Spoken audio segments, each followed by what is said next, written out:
alegria estarmos aqui, mais um culto, mais um domingo, para prestarmos culto a Deus. Você que está aqui com a gente na Igreja do Amor Orlando, presencialmente, você é muito bem-vindo. E você que está no online, você também é bem-vindo. De qualquer lugar do mundo que você esteja, coloca aí nos comentários de onde você está falando. A gente quer te conhecer, a gente quer saber, né, aonde você está nos assistindo. Fica aí, eu tenho certeza que Deus tem uma palavra muito forte para falar ao seu coração, amém? Vamos orar. Senhor, muito obrigada, Pai. Muito obrigada por estarmos aqui, Senhor. Nós te damos todo o crédito a isso. Nós viemos aqui porque foi o Senhor que nos atraiu. E nós queremos te dizer, nós te amamos, Senhor. Nós te desejamos, nós queremos ouvir a tua voz. Fala conosco, que essa seja uma manhã de encorajamento, que essa seja uma manhã de fé, de um novo ânimo, de novas forças, de novo vigor. Que essa seja uma manhã, Senhor, em que o Senhor vai nos levantar para continuarmos a nossa caminhada e para chegarmos ao nosso destino profético em Deus. Que cada vida que está nos assistindo, que cada pessoa que está aqui presencialmente seja tocada pelo Teu Espírito Santo. Que todos nós possamos sentir a Tua presença, o Teu toque, a Tua voz falando de maneira singular, única, pessoal, com cada um de nós. Nós te oramos e nós te agradecemos no nome de Jesus. Amém, amém e amém. Aleluia. Glória a Deus. O que fazer quando estiver no meio do caminho? Esse é o tema da mensagem de hoje. Eu queria que você abrisse sua Bíblia, por favor, em Josué capítulo 4, a partir do verso 1. Josué capítulo 4, a partir do verso 1. Se você não tem sua Bíblia, não tem importância. Você pode ouvir, você pode acompanhar aqui com a gente. Tenho certeza que Deus vai falar com você. Diz assim: quando toda a nação terminou de atravessar o Jordão, o Senhor disse a Josué: escolha 12 homens dentre o povo, um de cada tribo, e mandem que apanhem 12 pedras do meio, fala comigo, meio, do meio do Jordão, do lugar onde os sacerdotes ficaram parados. Levem-nas com vocês para o lugar onde forem passar a noite. Josué convocou os 12 homens que escolhera dentre os israelitas, um de cada tribo, e lhes disse: passem adiante da arca do Senhor, o seu Deus, que está no meio do Jordão. Ponham cada um de vocês uma pedra nos ombros, conforme o número das tribos dos israelitas. Elas servirão de sinal para vocês. No futuro, quando seus filhos lhe perguntarem: que significam essas pedras? Respondam que as águas do Jordão foram interrompidas diante da arca da aliança do Senhor. Quando a arca atravessou o Jordão, as águas foram interrompidas. Essas pedras serão como um memorial perpétuo para o povo de Israel. Os israelitas fizeram como Josué lhe havia ordenado, e as pedras estão lá até hoje. É verdade que na vida é preciso ter muita fé para começar algo. É preciso ter muita fé para dar um primeiro passo. É preciso ter muita fé para concluir uma jornada. Mas é preciso ter uma fé ainda maior quando você está no meio do caminho, no meio da jornada. Hoje eu quero falar com você que talvez está no meio do caminho, no meio de uma jornada, no meio de um sonho, no meio de um propósito, no meio de um milagre, no meio de um negócio. Você está no meio do caminho. Aqui o povo de Israel estava exatamente assim. Eles não estavam nem na alegria da saída do Egito, naquela euforia, Deus nos tirou daqui, nem estavam na alegria da entrada da terra prometida. Eles estavam no meio do caminho. Eles estavam chegando naquele lugar em que nada mais se pode fazer, apenas confiar nas promessas de Deus a nosso respeito. Sabe aquele lugar que tudo que a gente tinha para fazer a gente já fez, e agora a gente precisa continuar acreditando que aquele que fez a promessa é fiel para chegar até o fim? É fiel para cumprir? Esse é o meio do caminho. E talvez você hoje esteja no meio do caminho, ou se você não está, em algum momento da sua vida, você vai chegar nesse lugar. E você precisa entender que sua vida, sua família, seus recursos, seu chamado, seu propósito, seu ministério, foi um presente que Deus te deu. Mas mesmo sendo um presente dado por Deus, é nossa função administrar. É nossa função administrar os milagres que Deus nos deu. Eu amo que existem coisas sobre nossa jurisdição. Eu amo que Deus coloca nas nossas mãos a responsabilidade de cuidar daquilo que Ele mesmo nos deu. Sua família está sob sua jurisdição. Seus recursos estão sob sua jurisdição. Seus sonhos também. É sua função administrar cada um deles. E hoje nós estamos aqui essa manhã porque Deus quer nos ensinar como administrar o meio do caminho. E nós precisamos entender que quando a gente chegar lá, a gente precisa continuar. A gente não pode desistir. Sabe, o povo de Israel estava ali no meio do caminho, mas a forma como eles administraram o meio do caminho ia dizer sobre o futuro deles, e não somente sobre o futuro deles, ia falar sobre o futuro de toda uma geração. Então não se iluda, quando você administra bem ou mal o meio do seu caminho, sua vida é afetada, mas a próxima geração também. Seus filhos e os filhos dos seus filhos e a sua geração e a próxima geração podem ser afetadas a depender de como você administra o meio do caminho. Nós não podemos desistir no meio da jornada. Essa é a mensagem de Deus para mim e para você hoje. Não desista quando você estiver no meio do caminho. E nesse texto nós vamos aprender 3 lições e fazer 3 perguntas sobre o que nós aprendemos quando estamos no meio da jornada. A primeira lição está em Josué, capítulo 3, o verso 15. Diz assim: quando chegaram no Jordão e puseram os pés dentro da água, ela parou de correr e ficou amontoada na parte de cima do rio até Adã. Na parte de baixo, o rio secou completamente até o Mar Morto. Então, o povo passou para o outro lado, perto de Jericó. Enquanto os israelitas atravessavam pisando em terra seca, os sacerdotes que levavam a arca ficaram parados aonde, gente?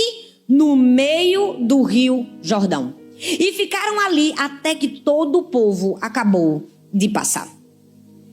Eu não sei se você já viu, com certeza você viu no shopping, numa loja, num centro comercial. É muito comum que no banheiro, no lavabo, a torneira seja automática. Aquela torneira que a gente só precisa colocar a mão e a água desce. Gente, aquela torneira é maravilhosa, a gente não faz esforço nenhum. A gente coloca a mão e a água desce. A verdade é que nós estamos vivendo, às vezes, a síndrome da torneira automática, como eu costumo chamar. A gente está tão acostumado de colocar a mão e a água descer, que a gente acha que na nossa vida sempre vai ser assim. A gente coloca a mão e Deus faz a água descer. E o povo de Israel estava vivendo assim. Eles estavam vivendo a síndrome da torneira automática. Eles estavam acostumados com o maná que todos os dias via para ele de maneira gratuita, na facilidade de cair aos seus pés. Eles estavam acostumados com uma nuvem durante o dia, uma coluna de fogo durante a noite. E às vezes nós também estamos assim. A gente está no meio do caminho, mas a gente está querendo colocar a mão e descer a água de maneira automática. Mas tem momentos na nossa vida que Deus está dizendo: é preciso uma ação sua. Aqui o texto não diz que o Senhor, o próprio Deus, abriu as águas do Rio Jordão. Ele diz que as águas foram abertas quando eles puseram os pés. Eles precisaram fazer alguma coisa. E tem momentos na nossa vida que Deus vai requerer de mim e de você colocar os pés sobre as águas. Deus vai requerer de mim e de você uma ação. Deus vai requerer de mim uma atitude. É por isso que o primeiro conselho dessa ministração é: quando você estiver no meio do caminho, administre as suas atitudes. A pergunta é: o que você vai fazer? O que você vai fazer quando você estiver no meio da jornada? Quando você estiver no meio do caminho? A verdade é que o rio, no meio estavam todos os sacerdotes, o rio parou de fluir. Mas é preciso ter uma fé muito grande para ficar no meio de um rio quando não se sabe qual vai ser o momento que as águas vão voltar a fluir. Eles estavam ali no meio enquanto passavam, era uma ordenança de Deus, mas não se sabia, a qualquer momento aquelas águas poderiam se baixar. E era preciso uma fé muito grande para continuar. É verdade, gente, o meio do caminho não é o lugar mais confortável. Não, o meio do caminho não é o cenário mais bonito, não é a melhor perspectiva. O meio do caminho pode ser o lugar onde o desânimo vai tentar te pegar. No meio do caminho, talvez você vai estar cansado, fadigado. No meio do caminho, quem sabe?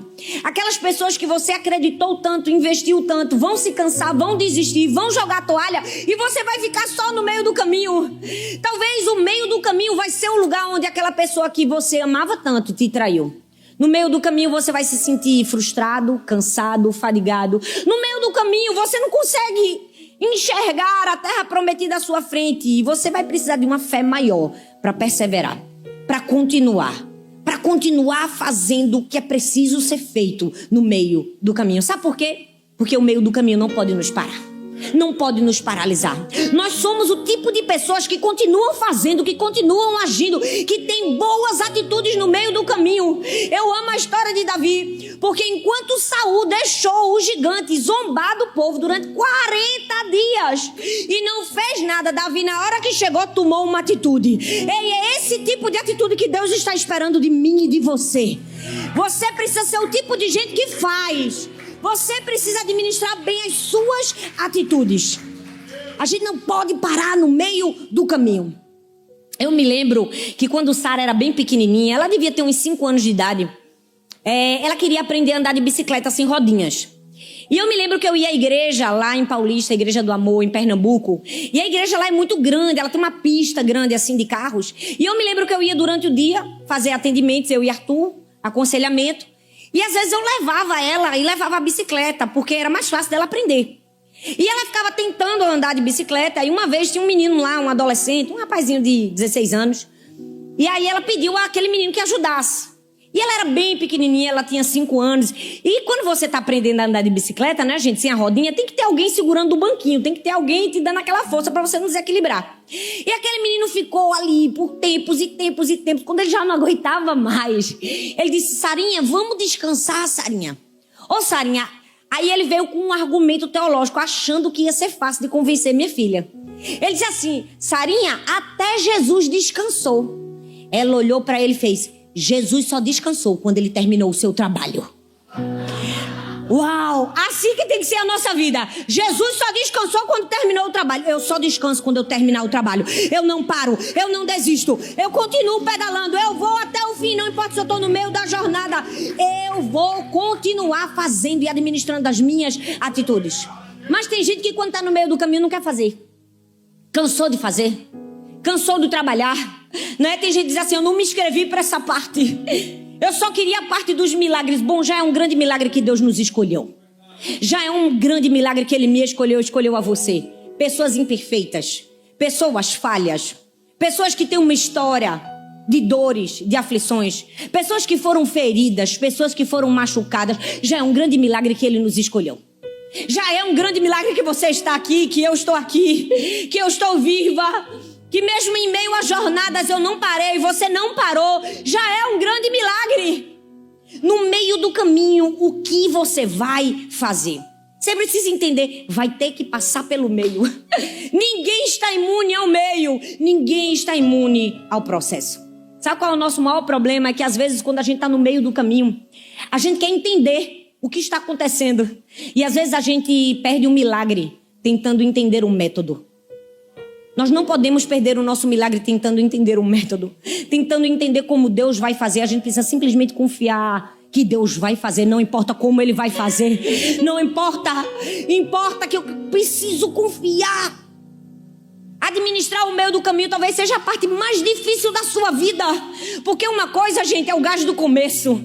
Uma coisa é quando você ouve as promessas de Deus, é quando você começa, você está ali imbuído naquela alegria. Eu vou conquistar, Deus está comigo. Outra coisa é quando você está chegando perto, já entrando na terra prometida, parece que vem uma energia, vem um gás. Mas quando você está no meio do caminho, que você precisa continuar acreditando na promessa de Deus, aí é mais difícil. Exige um nível de fé maior pra gente. E tem gente que acha que o meio do caminho é terrível. Ai, meu Deus, eu não queria estar no meio. O meio do caminho é péssimo. Deixa eu te dizer, o meio do caminho só é ruim quando você faz um estado, aquilo que era pra ser só um estágio na sua vida. O meio do caminho só é ruim quando você fica mais tempo do que o necessário. O meio do caminho só é ruim quando você arma um acampamento quando era só um lugar de passagem. Mas se você entender que o meio do caminho é um lugar de passagem, necessário, vai ser importante, fundamental no seu processo de crescimento e de amadurecimento, você entende que ele não é ruim. Você entende que ele faz parte da sua jornada. O meio do caminho é fundamental na minha vida e na sua. O meio do caminho é aquele momento em que Deus aperta um pause na nossa história. Já viu? Você está assistindo um filme, dá um pause? Pronto, o meio do caminho é esse pause de Deus. Quando Ele dá um pause e começa a trabalhar algo na gente, Ele vai tratando no nosso coração, Ele vai nos moldando, Ele vai nos capacitando, Ele vai cortando as arestas. O meio do caminho é muito necessário. Eu me lembro que uma vez eu ouvi uma Uma moça no fim do culto que me procurou, às vezes acontece de uma pessoa vir e falar e contar um testemunho. E aquela moça começou a compartilhar e dizer que uma ministração específica que eu tinha pregado tinha mudado a vida dela. E ela contou: pastora, essa ministração foi um divisor de águas na minha vida. Eu nunca mais fui a mesma pessoa. E à medida que ela contava, eu pensava: que loucura, meu Deus. Aquela ministração foi péssima para mim, eu pensava. Foi no meu pior dia, no meu pior momento. Eu nem sabia direito o que eu estava falando. Eu estava com meu coração tão aflito. Eu pensei: ela está tendo uma experiência completamente diferente da que eu tive quando estava aqui ministrando.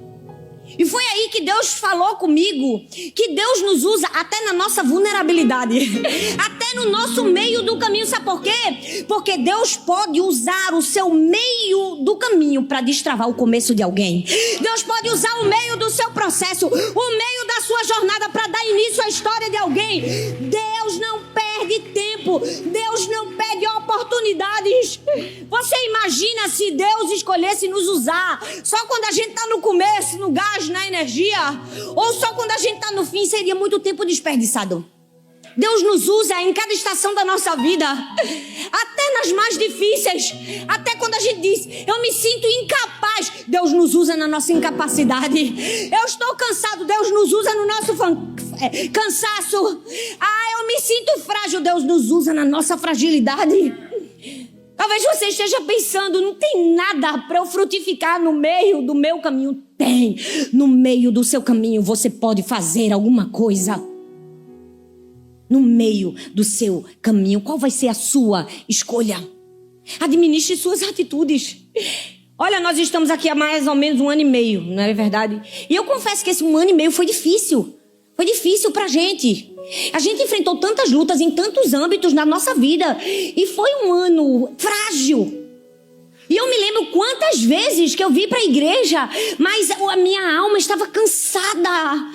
Eu me levantei e eu busquei forças no Senhor e vim.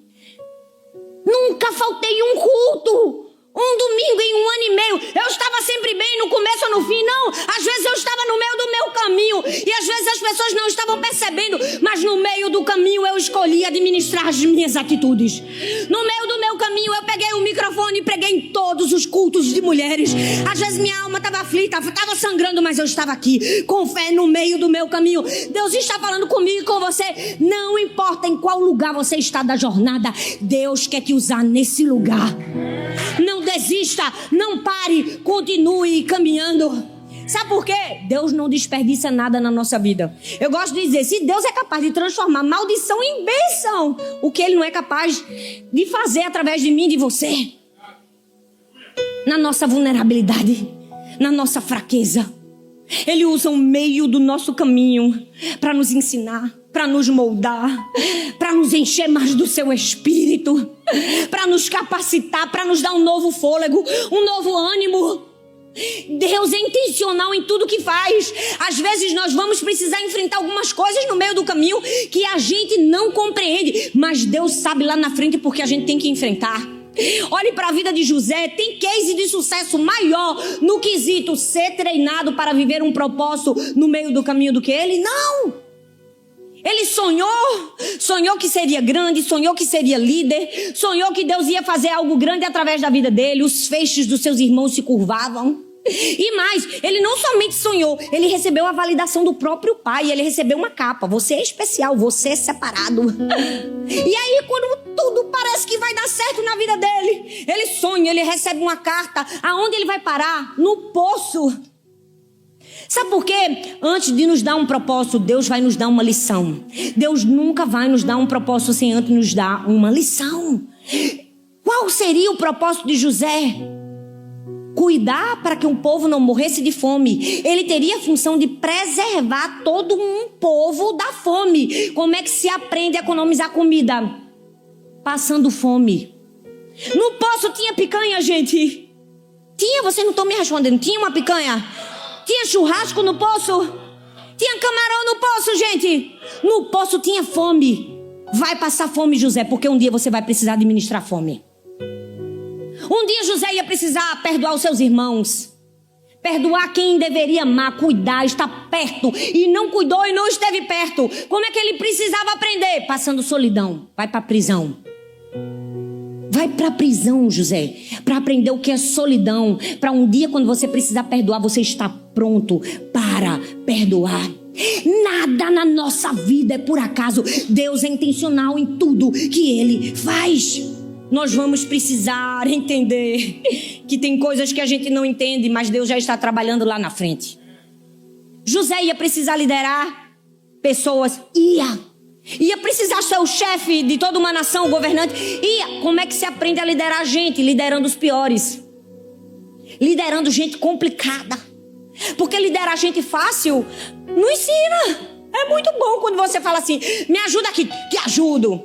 Ruim é quando você diz assim: me ajuda aqui, vixe, só quer mandar. É ou não é? É assim. Quem foi que José foi liderar? Prisioneiros, condenados. Ele estava na prisão e ficou como chefe dos próprios prisioneiros.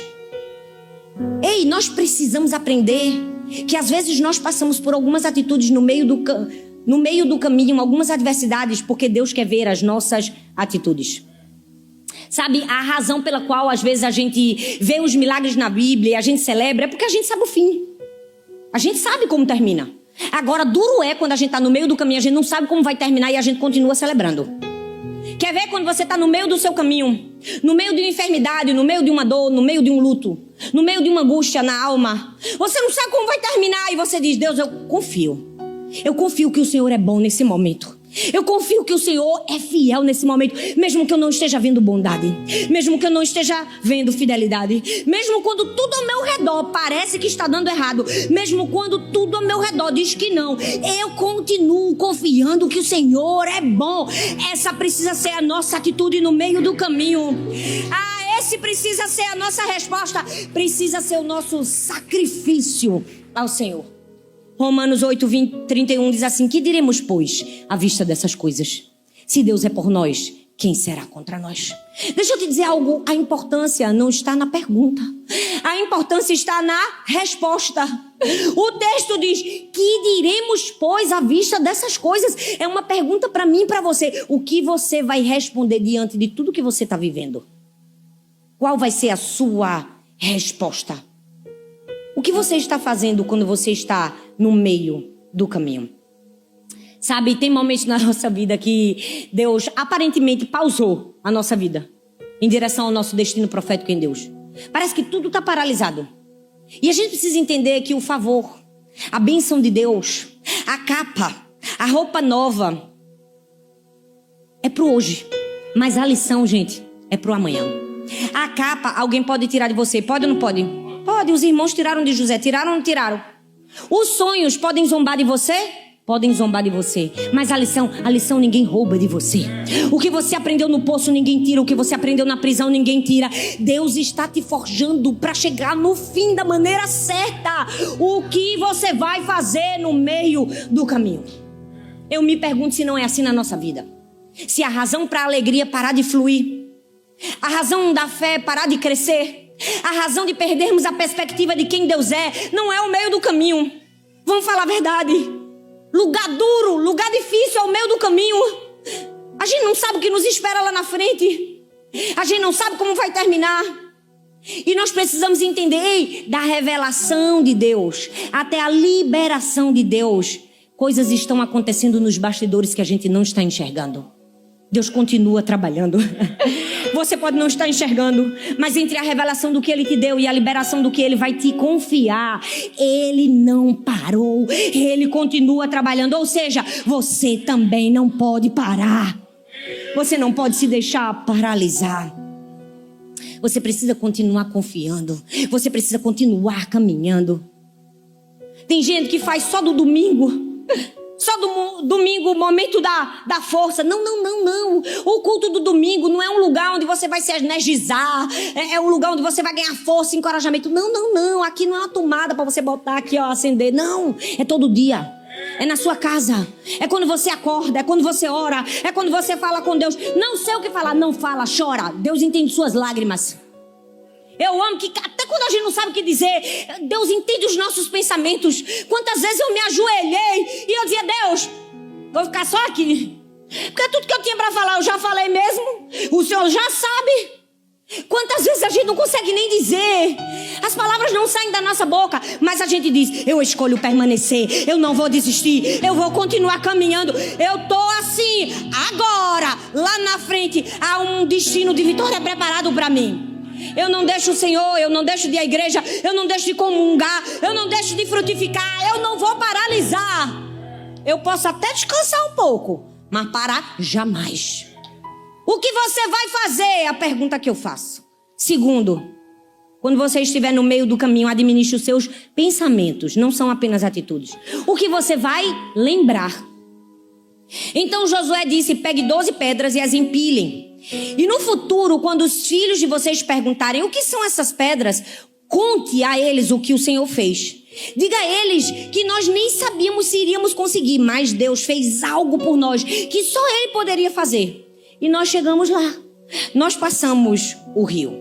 O que você vai lembrar? O texto aqui diz que Josué faz o quê? Ele faz um memorial. Ele manda cada pessoa de cada tribo pegar uma pedra para que aquele monumento fosse um memorial. Que ninguém se esquecesse do que Deus fez ali no meio do Jordão. E como eu costumo dizer, eu imagino as histórias bíblicas. E elas são, como eu costumo dizer, cinematográficas e apoteóticas. Olha que lindo, gente. Aquelas pedras ali, aquele monumento do que o Senhor tinha feito. E eu fico imaginando que logo depois, em pequenas batalhas, vinham as famílias, o pai, a mãe. Olha aqui, meu filho, essas 12 pedras foi o Senhor que com um braço forte, mão poderosa, nos livrou. A gente passou a pés enxutos nesse Jordão. Foi algo lindo. E depois de alguns anos, outra família, outro pai, outra mãe chegou para o filho e disse, meu filho, essas 12 pedras aqui, foi um símbolo de que Deus nos livrou. E a gente passou a pés enxutos. Mas veja, foi a gente que passou, não é? Deus não colocou a gente no braço. Foi preciso muito esforço, caminhar duro. Assim, a gente não sabia que horas as águas iam baixar. Então, poxa, a gente foi muito forte. A história começou a mudar. E talvez mais na frente o próximo fosse contar a história. Essas 12 pedras aqui, meu filho. Que coisa estranha, foi tudo tão estranho. A gente estava passando pelo meio do Jordão. Aí Josué faz a gente parar e jogar essas 12 pedras aqui. Nem eu entendo. Foi isso que aconteceu. O tempo foi passando e a história foi se perdendo. Entre o capítulo 4 de Josué e o 2 de Juízes, a história sumiu. A geração de Josué colocou as 12 pedras e a próxima geração já não sabia nem da história. Havia esquecido. Por quê? Porque esqueceram de lembrar. As pessoas contaram a história da maneira errada. O que é que você vai lembrar quando estiver no meio do caminho? Você precisa lembrar do começo da história, da visão que Deus te deu, da promessa que Ele fez a você.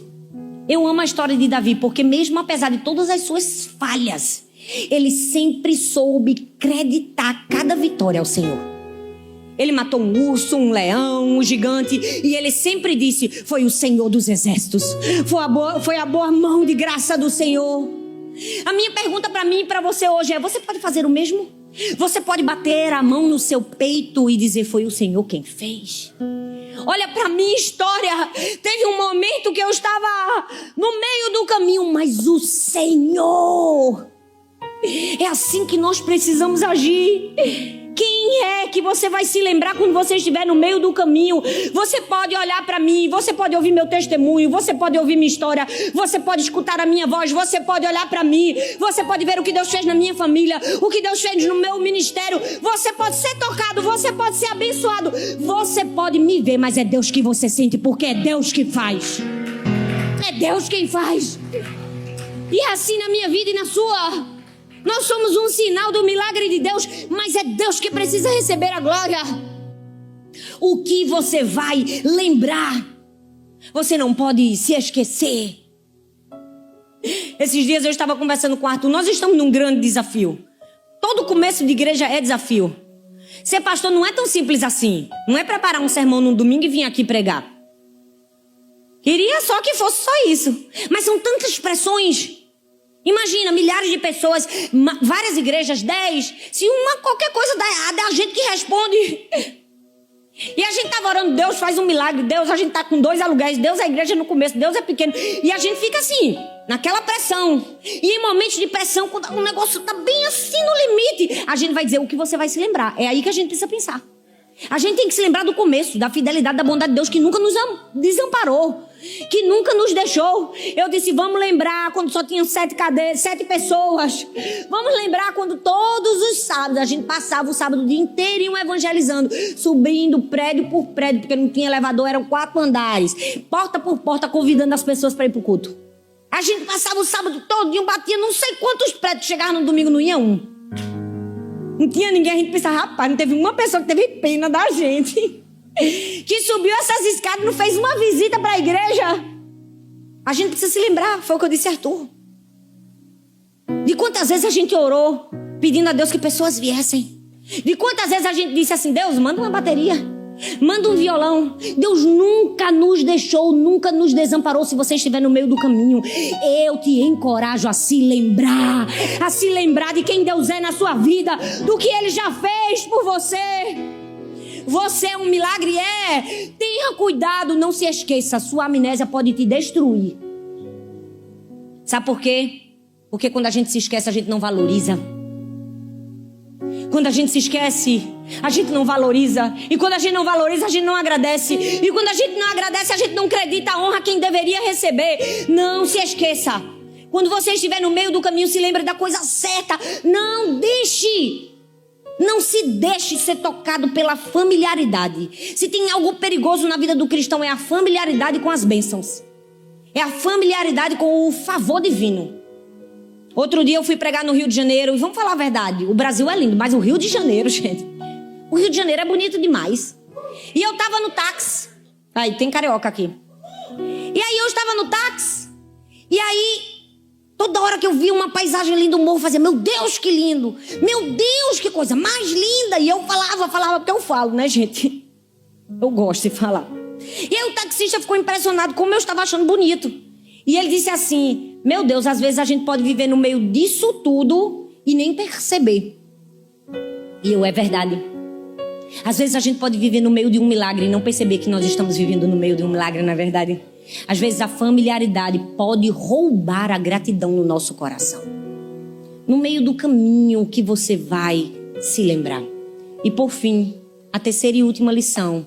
Quando você estiver no meio do caminho, conte a história.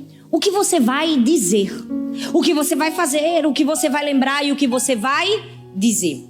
Josué continua e diz assim, no futuro, quando seus filhos lhe perguntarem o que significam essas pedras, respondam que as águas do Jordão foram interrompidas diante da arca da aliança do Senhor.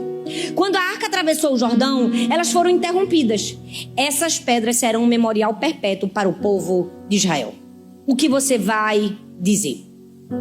O que você vai falar? A verdade é que o diabo não quer que a gente fale, não é verdade? Ele não quer que a gente conte a nossa história. Ele não quer que a gente conte o nosso testemunho. A verdade é que as pedras estavam lá, mas eles deixaram de contar a história. Sabe, às vezes isso pode acontecer na nossa vida. A gente pode ter os monumentos de religiosidade, não é? A gente pode vir à casa do Senhor todos os domingos. E a gente pode tentar seguir a palavra de Deus, mas perder o relacionamento com Ele. Às vezes a gente tem as 12 pedras, mas a gente perdeu a intimidade. A gente deixou de contar a história. Porque as 12 pedras estão lá, o monumento está lá. Aparentemente tudo está bem, mas a gente parou de falar. O diabo quer que você pare de contar. Contar a sua história, contar o seu testemunho. E deixa eu te dizer, você tem uma história. Você tem um testemunho lindo de algo que Deus fez só na sua vida. É ímpar, é particular, é único, é seu, é meu. E não, eu não estou falando necessariamente daquele testemunho. Quando eu tinha 4 anos. Não. Estou falando do seu testemunho de hoje. Do que Deus fez na sua vida essa semana. Porque às vezes a gente só quer algo muito grande para contar. Mas deixa eu te dizer, fale no meio sobre as pedras, mesmo que as pedras aparentemente sejam pequenas. Deus está nos convidando a contar o testemunho das pedras, não importa o tamanho delas. Qual é o teu testemunho que você pode falar hoje, sobre o que você está vivendo hoje? Porque, certamente, só o fato de você fazer assim, ó, respirar já é um grande testemunho. Você tem vida. Você está aqui na casa do Senhor. Você poderia estar em qualquer outro lugar. Mas que favor, que privilégio é estar na casa do Senhor. O que você vai dizer? Sabe, infelizmente às vezes acontece conosco o que aconteceu com o povo. Eu fico imaginando que talvez as batalhas que vieram na frente fizeram eles lembrarem mais das batalhas, mais dos problemas do que daquele que pode resolver problemas e batalhas. Eles lembravam e tinham uma memória muito maior dos problemas do que do solucionador dos problemas. Eles tinham uma memória muito maior da circunstância adversa do que do milagre que havia sido vivido. A nossa memória para o milagre tem que ser maior do que a memória para o problema, do que a aflição. Eu me pergunto se as batalhas não estão roubando a nossa memória das bênçãos, do favor de Deus. Sabe, não pare de contar a história. Não pare. Em toda e qualquer circunstância, conte a história. O que Deus está fazendo na sua vida hoje, fale sobre isso. Conte a história. Conte no meio, sobre o meio do caminho, mesmo que o meio do caminho seja difícil, tem uma pedra no meio do caminho que você pode falar. Tem algo que Deus está pedindo para você compartilhar. Deus quer contar a história dele através da nossa história. Deus não ia esperar a gente só estar no começo ou no fim para nos usar. Ele quer nos usar em toda e qualquer circunstância. E eu me lembro que em um momento eu estava bem no meio do meu caminho. Assim, sabe daqueles dias que a gente está fragilizado? Cansado, normal. Todo mundo se cansa, gente. Eu também sou ser humano como qualquer outra pessoa. E eu me lembro que eu recebi uma mensagem muito especial de uma ovelha aqui da igreja de Orlando. E na mensagem ela contava a história do sprint final da corrida. E eu confesso que eu não sabia muito bem sobre esse termo, porque eu nunca fui atleta, né, gente? Dá pra perceber pelo meu tamanho. Só que o sprint final da corrida é aquele momento em que no atletismo, na corrida, o atleta já tá assim, exausto, cansado. Ele já não tem mais força para correr como deveria. Só que ele passou do meio do caminho, já está mais perto da chegada. E ele precisa buscar força da onde ele não tem, energia da onde ele não tem, para dar uma arrancada final. E é aí que ele faz o sprint final da corrida. Ele busca energia lá de dentro, ele se esforça mais do que qualquer outro momento. E ele corre com toda a sua força para chegar no fim. Deus te trouxe aqui hoje porque Ele quer te dar um novo ânimo para essa corrida chegar ao fim. Para você fazer o sprint final da corrida. Sabe por quê? Porque a Bíblia diz em Isaías, capítulo 40, versículo 31, os que esperam no Senhor renovarão as suas forças, voarão com asas como águia, correrão e não se cansarão, caminharão e não se fatigarão. Talvez você diz, da onde eu vou tirar, Thalita? Da onde eu vou tirar essa força que eu preciso para continuar? Se hoje até para me levantar foi difícil, você vai tirar do Senhor. A Bíblia diz no Salmo 121, eleva os meus olhos para os montes, de onde me virá o meu socorro? O meu socorro vem do Senhor, que fez os céus e a terra. A Bíblia diz, bom é esperar a salvação do Senhor, e isso em silêncio. Você pode estar passando por uma dor, você pode estar passando por uma aflição. Alguém pode ter sido levantado para te machucar ainda mais. Aguarde a salvação do Senhor em silêncio. Não responda.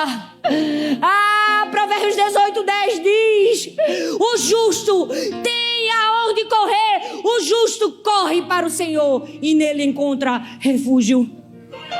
Não importa se você está no meio da caminhada, se você está no começo ou se você está no fim, você tem um Deus que te supre de força, de ânimo, de paz, de alegria, de fé, de coragem, de ousadia para concluir a prova. Fique em pé no seu lugar. Eu creio que Deus está aqui para derramar uma porção nova, de força, de ânimo. Você não veio apenas ouvir uma palavra, você veio ser tocado pelo Espírito Santo. A unção de Deus aqui, há um toque liberado. Levante as suas mãos e diga, eu quero, Senhor. Toca-me, Jesus. Me dá força. Eu estou muito feliz que você tenha chegado até aqui. Obrigada por assistir até o fim essa mensagem. Eu espero que ela tenha sido uma bênção na sua vida. Eu tenho mais um convite para você. Compartilhe essa palavra com outras pessoas e que ela também seja vida e encorajamento para outras pessoas. E não se esqueça, eu vou deixar aqui nessa tela mais 2 indicações de mensagens para você assistir. Tenho certeza que continuar aprendendo vai te ajudar a chegar no propósito de Deus para a sua vida. Um grande beijo no seu coração e Deus abençoe.